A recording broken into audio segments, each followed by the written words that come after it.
हरिओम। नमस्कार दोस्तों, कर्मकांड बाय आनंद पाठक में एक बार फिर से आप सभी का मैं स्वागत करता हूं।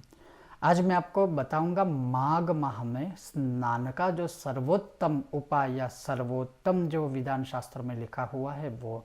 तो माघे स्नाने अर्थात माघ माह में स्नान का, वो भी तीर्थोदक स्नान या समुद्र स्नान या जो भी उत्तम स्नान है उसके विषय में शास्त्र में बहुत लिखा है। और खास करके लिखा है कि पूरे माघ माह में किसी भी दिन, पूरे 30 दिनों में किसी भी एक दिन या जितना भी अधिक समय आप चाहो तो तीर्थ स्नान करते हो तो वो अच्छा रहता है, ऐसा हमारा शास्त्र कहते हैं। क्योंकि लिखा हुआ है कि दुख दारिद्र नाशाय श्री विष्णुस्तोषणाय च प्रातः स्नानम करोम यद्य माघे पाप विनाशनम।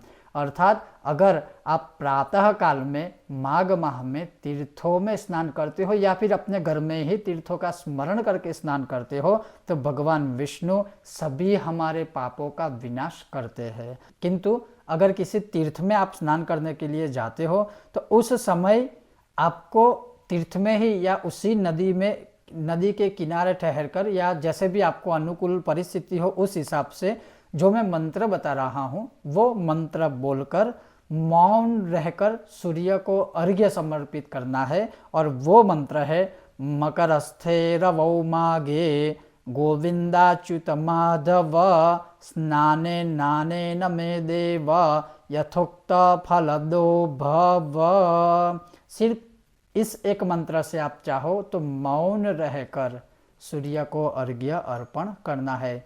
स्पेशल कोई विधि विधान नहीं है, ना ही कलश आदि कुछ लेना है। आप अपने दोनों हाथों से ही ऐसे अर्घ्य समर्पित तीर्थ स्थल पे या नदी के किनारे ठहरकर आप अर्घ्य समर्पित कर सकते हो।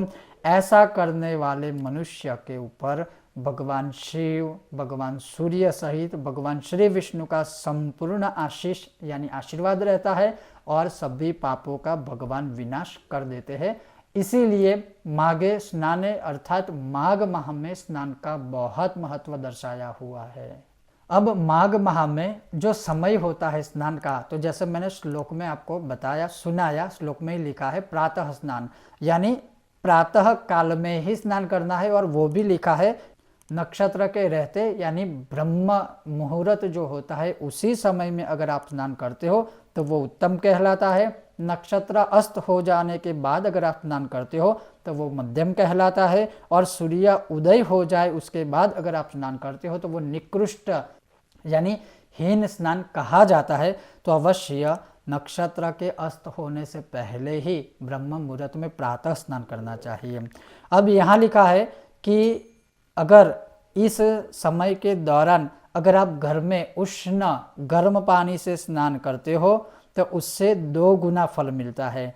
अगर आप नदी में स्नान करते हो तो 4 गुना फल मिलता है। अगर आप महान नदी यानी गंगा आदि यमुना आदि में आप स्नान करते हो तो शतगुना 100 गुना फल मिलता है। जहाँ 2 नदियों का संगम होता है वैसी जगह पर अगर आप स्नान करते हो तो उससे 4 गुना यानी 400 गुना आपको फल मिलेगा। अगर आप गंगा जी में स्नान करते हो तो 1000 गुना फल प्राप्त होता है। गंगा और यमुना के दोनों का जो संगम होता है अगर वहाँ पर आप स्नान करते हो तो वहाँ शतगुणा यानी 100 गुना आपको फल मिलता है। वैसे ही अगर आप प्रयाग आदि संगम तीर्थ पर अगर आप स्नान करते हो और समुद्र में स्नान करते हो तो स्नान का अति उत्तम फल प्राप्त होता है।